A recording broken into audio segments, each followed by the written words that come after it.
So, growing up, you had the pleasure of making Team USA a few times. Explain what that was like. When I was that young, I was 18, and luckily I was selected in Indianapolis in the 2005 Junior Gold. Again, that's one of those things where I didn't think I was even good enough. My resume was going to get me there, and thank God I was picked, because that kind of opened up some doors for me. The respect that your peers have for you. Oh, yeah. The kids back at home, they just totally look at you differently once you wear that red, white, and blue. Especially when you're a junior and you haven't proven yourself yet amongst your peers, and that pretty much gives you the solidification that, you're pretty good. And that first initial bump when you're in a juniors is big. That's your diploma That's right your there. diploma, man. And thankfully I had 2 World Youth Championships. I bowled in Berlin in '06. We did not medal. The boys did not medal, and then luckily I made it for 2008 when it was in Orlando. And this time I won. I was hungrier than I ever had been from not medaling at all in Germany. And the team, we made the top 4.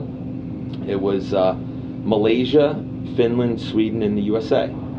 And Coach Rod Ross entrusted me to throw the last shot as the anchor for Team USA on the long pattern. And I didn't think about it at all. I was up on that approach. I knew what I needed. I need like, any spare and 3 pins would have put it in there if it was like a 9 spare.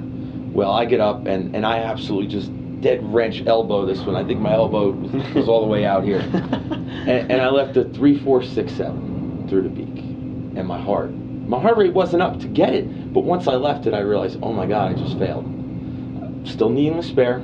Took a good minute and a half to formulate how to shoot it.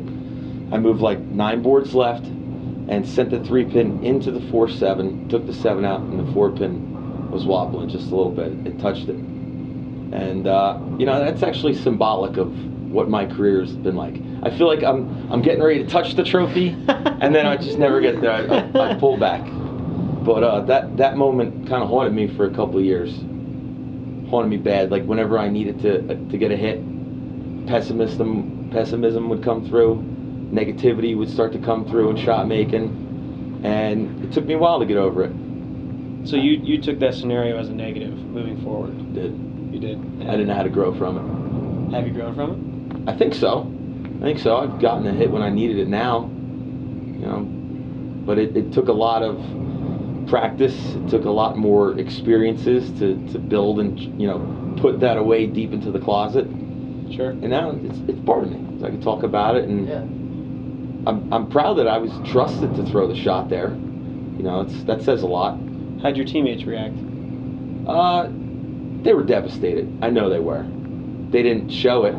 They patted me on the back, and we lost as a team. We didn't lose as one. But 5 minutes afterwards, I kind of vacated the scene. There were 400 or 500 people watching, and I was bawling, crying in Emily Maier's arms at the time. She was a teammate, and luckily I got past it, but it hurt. Yeah. It stung.